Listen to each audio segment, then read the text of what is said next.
ನಮಸ್ಕಾರ ವಿದ್ಯಾರ್ಥಿಗಳೇ. ಅಂತಿಮ BA ತರಗತಿಯಲ್ಲಿ ಕುವೆಂಪು ವಿಶ್ವವಿದ್ಯಾನಿಲಯದ ಪಠ್ಯಕ್ರಮದಲ್ಲಿ ಅಧ್ಯಯನ ಮಾಡ್ತಿರ್ತಕ್ಕಂಥ ನಿಮ್ಮಗಳಿಗೆ ಆಧುನಿಕ ಏಷ್ಯಾ ಇತಿಹಾಸ, ಹಿಸ್ಟ್ರಿ ಆಫ್ ಮಾಡರ್ನ್ ಏಷ್ಯಾ, ಅದರ 3ನೇ ಸೆಷನ್ಗೆ ನಿಮ್ಮೆಲ್ಲರಿಗೂ ಸ್ವಾಗತ.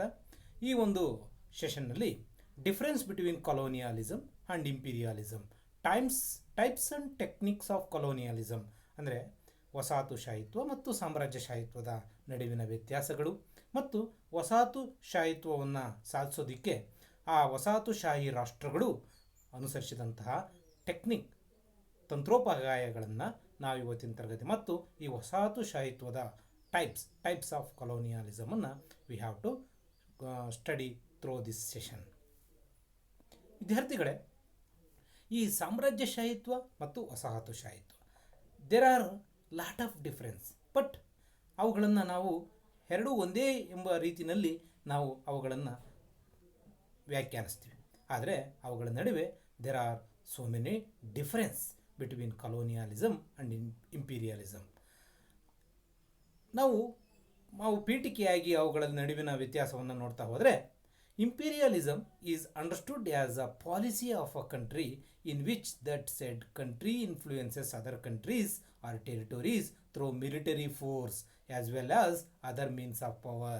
ಇಲ್ಲಿ ಒಂದು ಸಾಮ್ರಾಜ್ಯಶಾಹಿತ್ವವನ್ನು ಪ್ರತಿಪಾದಿಸುವ ರಾಷ್ಟ್ರ ಮತ್ತೊಂದು ರಾಷ್ಟ್ರ ಅಥವಾ ಪ್ರದೇಶದ ಮೇಲೆ ತನ್ನ ಪ್ರಭುತ್ವವನ್ನು, ಒಂದು ಸೇನಾ ಬಲವನ್ನು, ತನ್ನ ಮಿಲಿಟರಿ ಫೋರ್ಸನ್ನು ಬಳಸಿಕೊಂಡು ಮತ್ತು ಇತರೆ ಒಂದು ಸಾಧನಗಳನ್ನು, ತನ್ನ ಪ್ರಾಬಲ್ಯವನ್ನು ಬಳಸಿಕೊಂಡು ತನ್ನ ಸಾಮ್ರಾಜ್ಯವನ್ನು ವಿಸ್ತರಿಸುವಂತಹ ಒಂದು ನೀತಿ ಅದು ಸಾಮ್ರಾಜ್ಯಶಾಹಿತ್ವ.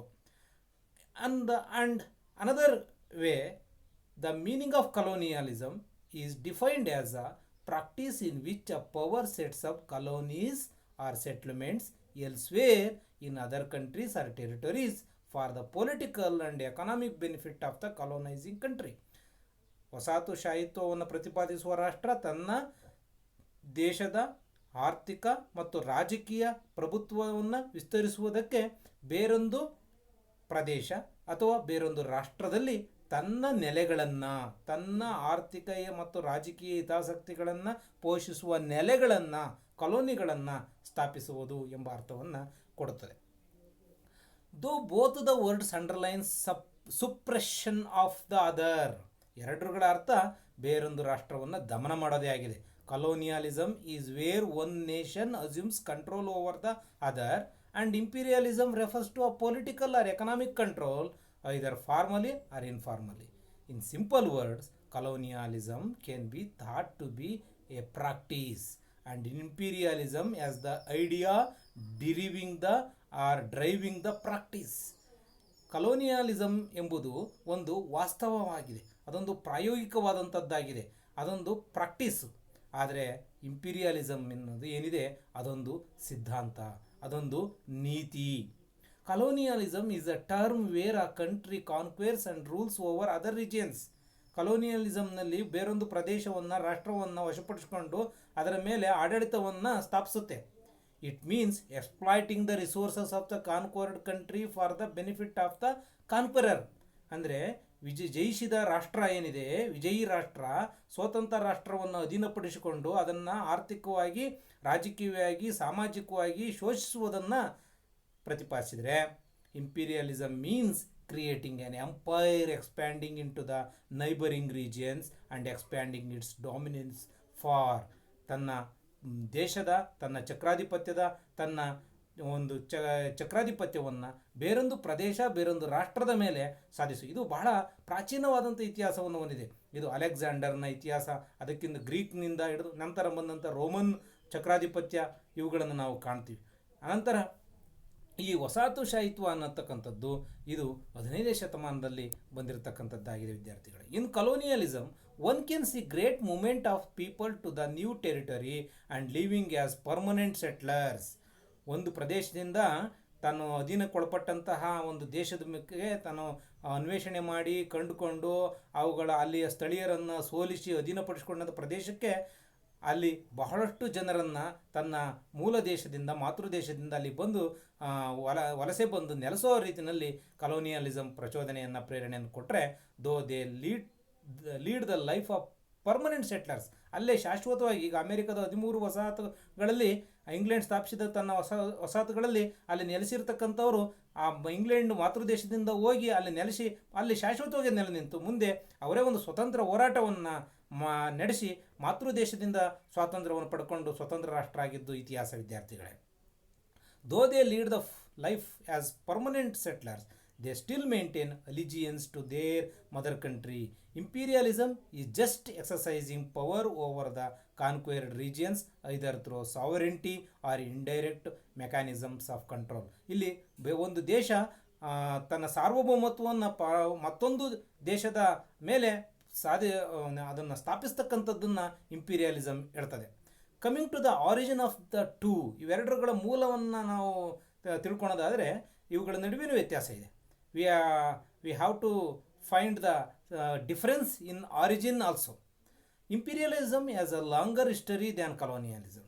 While the history of colonialism date backs to 15th century, 15ನೇ ಶತಮಾನದಷ್ಟು ಇತಿಹಾಸ ಅಷ್ಟೇ ಇರೋದು, 15ನೇ ಶತಮಾನದಿಂದ ಆರಂಭವಾಯಿತು. Imperialism has its origins dating back to the Romans.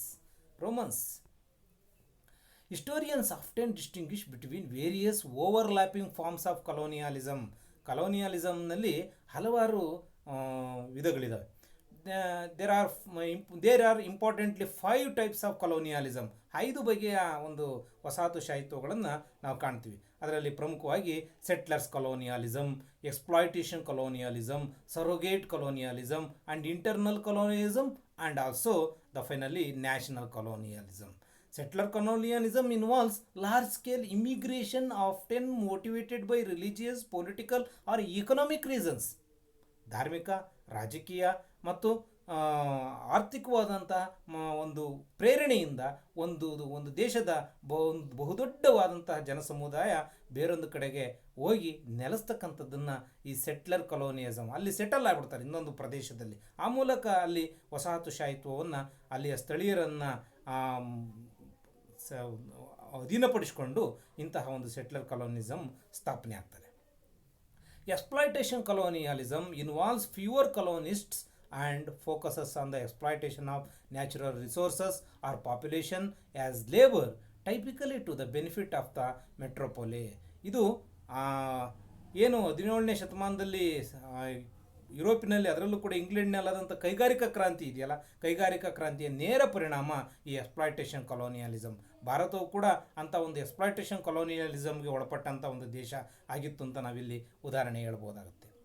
Surrogate colonialism involves a settlement project supported by a colonial power. ಒಂದು ವಸಾಹತುಶಾಹಿತ್ವ ರಾಷ್ಟ್ರ ಇದನ್ನು ತಾನೇ ಒಂದು ಪ್ರಾಜೆಕ್ಟ್ ರೀತಿಯಲ್ಲಿ ಇದನ್ನು ಬೆಂಬಲಿಸಿ ಬೇರೊಂದು ಆಕ್ರಮಿತ ಪ್ರದೇಶದಲ್ಲಿ ತನ್ನವರನ್ನು ಅಲ್ಲಿ ನಿಲ್ಲುವಂತೆ ಮಾಡಿ ಅಲ್ಲಿಯ ಒಂದು ಸಂಪನ್ಮೂಲಗಳಿರ್ಬೋದು, ಅದರಲ್ಲೂ ನೈಸರ್ಗಿಕ ಸಂಪನ್ಮೂಲಗಳಿರ್ಬೋದು, ಅಲ್ಲಿ ಅವರನ್ನು ಆರ್ಥಿಕವಾಗಿ, ಆಡಳಿತಾತ್ಮಕ, ಸಾಮಾಜಿಕವಾಗಿ ತನ್ನ ಪ್ರಭುತ್ವವನ್ನು ಸ್ಥಾಪಿಸುವ ಮೂಲಕ ಆ ಒಂದು ಶೋಷಣೆ ಮಾಡೋದಕ್ಕೆ ಈ ಸರೋಗೇಟ್ ಕಲೋನಿಯಲಿಸಮನ್ನು ಬಳಸ್ತಕ್ಕಂಥದ್ದನ್ನು ನಾವು ಕಾಣ್ತೀವಿ. Internal colonialism is a notion of unequal structural power between areas of state. The source of exploitation comes from within the state.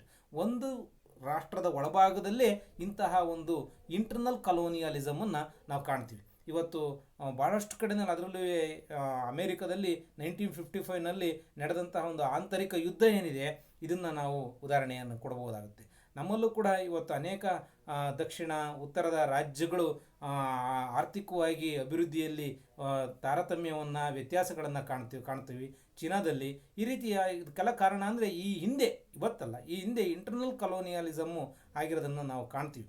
ಒಂದು ಪ್ರದೇಶದಲ್ಲಿ ಇರ್ತಕ್ಕಂಥ ಸ್ಥಳೀಯ ರಾಜ ಇನ್ನೊಂದು ಪ್ರದೇಶದ ಮೇಲೆ ತನ್ನ ಪ್ರಭುತ್ವವನ್ನು ಸ್ಥಾಪಿಸಿದಾಗ ಆ ಒಂದು ಪ್ರದೇಶದ ಸಂಪನ್ಮೂಲಗಳನ್ನು ಶೋಷಣೆ ಮಾಡಿರೋದನ್ನು ಕಾಣ್ತೀವಿ.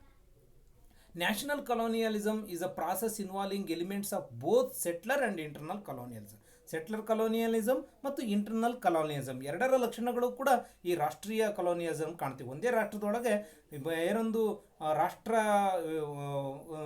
ಪ್ರತ್ಯೇಕವಾಗ್ತಕ್ಕಂಥ ಪ್ರದೇಶಗಳಿರ್ಬೋದು, ಆ ಪ್ರದೇಶಗಳ ಜನರಲ್ಲಿ ರಾಷ್ಟ್ರೀಯ ಪ್ರಜ್ಞೆ ಮೂಡಿ ಅವರೆಲ್ಲರೂ ಕೂಡ ರಾಷ್ಟ್ರದ ಜೊತೆಯಲ್ಲಿ ಯುನೈಟೆಡ್ ಆಗಬೇಕು ಎಂಬುದನ್ನು ಈ ನ್ಯಾಷನಲ್ ಕೊಲೋನಿಯಲಿಸಮ್ ಹೇಳುತ್ತೆ. ಇದಕ್ಕಾಗಿ ಸ್ಯಾಕ್ರಿಫೈಸ್ ಮಾಡಬೇಕು ಆ ದೇಶಕ್ಕಾಗಿ. ಕೆಲವೊಂದು ಅಭಿವೃದ್ಧಿಯ ತಾರತಮ್ಯಗಳು ಇದ್ದಾಗ್ಯೂ ಕೂಡ ದೇಶದ ಒಂದು ಪ್ರಾಮುಖ್ಯದ ಪ್ರಶ್ನೆ ಬಂದಾಗ ದೇಶ ಮೊದಲು ಎಂಬ ಒಂದು ಪರಿಕಲ್ಪನೆಯಲ್ಲಿ ಇಂಥ ನ್ಯಾಷನಲ್ ಕೊಲೋನಿಯಲಿಸಮನ್ನು ನಾವು ಕಾಣ್ತೀವಿ.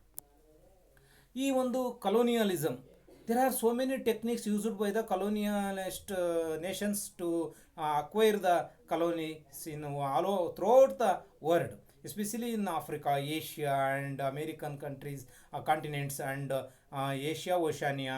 Okay, techniques of imperialism, the first among them is conquest and annexation. Conquest and annexation ಮೂಲಕ overpowering the native ruler, ಸ್ಥಳೀಯ ಆಡಳಿತಗಾರರನ್ನು ಅಧೀನಗೊಳಿಸ್ಕೊಳ್ತಕ್ಕಂಥದ್ದು ಮತ್ತು ಅವರ ಭೂಪ್ರದೇಶವನ್ನು ಕೂಡ ವಶಪಡಿಸ್ಕೊಳ್ತಕ್ಕಂಥ ಪ್ರಕ್ರಿಯೆ. Next the second technique used by the colonist countries, concession and franchise. ಭಾಳಷ್ಟು ಕನ್ಸೆಷನ್ ಪಡಿತಾರೆ. ಇಲ್ಲಿ ನಮ್ಮಲ್ಲೂ ಅಷ್ಟೇ. ಇವತ್ತು ಒಂದು ತಕ್ಕಡಿಯನ್ನು ಹಿಡಿದು ಬಂದಂಥ ಈಸ್ಟ್ ಇಂಡಿಯಾ ಕಂಪನಿ ಆರಂಭದಲ್ಲಿ ಭಾರತವನ್ನು ಆಳುವಂತಹ ರಾಜರುಗಳಿಂದ ಕನ್ಸೆಷನ್ಗಳನ್ನು ಪಡೀತು. ಆಮೇಲೆ ಫ್ರಾಂಚೈಸ್, ಹೇಗೆ ಬಂಗಾಳದಲ್ಲಿ ಪ್ಲಾಸ್ಟಿಕ್ ಕದನವನ್ನು ಗೆದ್ದ ನಂತರ 24 ಪರಗಣದ ಜಮೀನ್ದಾರಿ ಹಕ್ಕನ್ನು ಪಡಿತಕ್ಕಂಥದ್ದು, ಇಂಥ ಫ್ರಾಂಚೈಸ್. ಇದು exclusive right to exploits resources. Example, Baghdad railway in Turkey made by Germans. Another technique, sphere of influence. ಇದನ್ನು ನಾವು ಚೀನಾದಲ್ಲಿ ಕಾಣ್ತೀವಿ. Sharing regions for exploitation and development. Next protectorate ಅನ್ನೋದು ಒಂದು ತಂತ್ರ. ಇದನ್ನು ವಸಾಹತುಶಾಹಿತ್ವವನ್ನು ಸ್ಥಾಪಿಸೋದಕ್ಕೆ ಇದನ್ನು ಭಾರತದಲ್ಲಿ ನಾವು ಸಬ್ಸಿಡರಿ ಅಲಯನ್ಸ್, ಏನು ಸಹಾಯಕ ಸೇನಾ ಪದ್ಧತಿ ಅಂತ ಕರಿತೀವಿ, ಅದನ್ನೇ ನಾವು ನಮ್ಮ ಹಗ್ಗವನ್ನು ಕೊಟ್ಟು ನಾವೇ ಹಗ್ಗವನ್ನು ಕೊಟ್ಟು ನಮ್ಮ ಕೈಗಳನ್ನು ಬೇರೆಯಿಂದ ಕಟ್ಟಿಸ್ಕೊಳ್ತಕ್ಕಂಥ ಒಂದು ಪ್ರಕ್ರಿಯೆ. ಇಂಥ ಪ್ರೊಟೆಕ್ಟರೇಟ್ ಅನ್ನೋದು ಒಂದು ತಂತ್ರಜ್ಞಾನ ಆಗಿದೆ, ಅದರಲ್ಲೊಂದು ತಂತ್ರೋಪಾಯ. Next economic control. The main intention behind the colonialism, economic control, taking a charge of finances. Example, Turkish economy controlled by European organisation. ಇದನ್ನು ನಾವು ಉದಾಹರಣೆ ಕೊಡ್ಬೋದು. ಮ್ಯಾಂಡೇಟ್ ಸಿಸ್ಟಮ್ ಅನ್ನೋದು ಇತ್ತೀಚೆಗೆ ಲೀಗ್ ಆಫ್ ನೇಷನ್ನ ಉದಯ ನಂತರ, ಮೊದಲನೇ ಮಹಾಯುದ್ಧದ ನಂತರ, after the first world war, mandate system come in to exist. Paris Peace Conference 1919, which held to bring a peace after the first world war. colonies assigned a League of Nations the delegated authority called mandatories ಅಂತ ಕರಿತೀವಿ ಇವುಗಳನ್ನು. ಹೀಗೆ ಈ ಒಂದು ತರಗತಿಯಲ್ಲಿ ನಾವು ಏನು ಪ್ರಮುಖವಾಗಿ ವಿದ್ಯಾರ್ಥಿಗಳೇ ಚರ್ಚೆ ಮಾಡಿದ್ದೀವಿ ಅಂದರೆ, ನಾವು ವ್ಯತ್ಯಾಸಗಳನ್ನು, ಇಂಪೀರಿಯಲಿಸಮ್ ಆ್ಯಂಡ್ colonialism ಎರಡು ಕೂಡ both are difference in their meaning and existence. And also we discussed about the techniques of the colonialism, and also we discussed in this class about the types of colonialism. ಮುಂದಿನ ತರಗತಿಯಲ್ಲಿ ನಾವು ಈ colonialismಗೆ ಕಾರಣಗಳು ಮತ್ತು ಅದರ ಪರಿಣಾಮಗಳನ್ನು ಅಧ್ಯಯನ ಮಾಡೋಣ. ಎಲ್ಲರಿಗೂ ಧನ್ಯವಾದಗಳು ವಿದ್ಯಾರ್ಥಿಗಳೇ.